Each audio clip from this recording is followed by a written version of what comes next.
umurii ijoollummaa waldaa Kaatoolikii keessatti piyaanoo erga taphachuu eegaleen booda waamicha aartiin taasifteen gara aartiitti makame.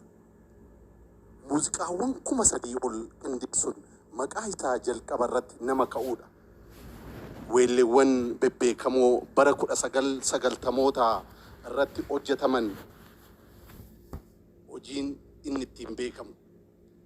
Weelleewwan afaan Oromoo durii kan walaloo fi yeedalootiin Abdii Mahammad Yesuuf yookaan Abdii Qophiin oomishamaa ture hedduun Oromticha Walloo Roobaa Dhaabaadhaan qindeeffame.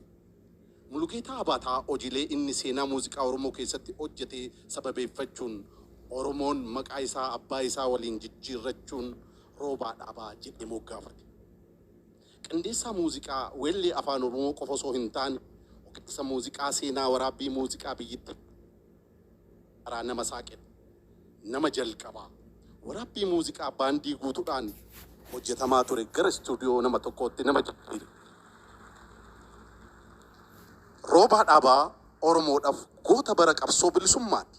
Miseensa baandii Caffee Gadaa hojiilee aartii fi qabsaa'ota sabaa faana ta'uun hanga daggalaatti nama qabsootti makame. Roobaan har'a lubbuun jiraata.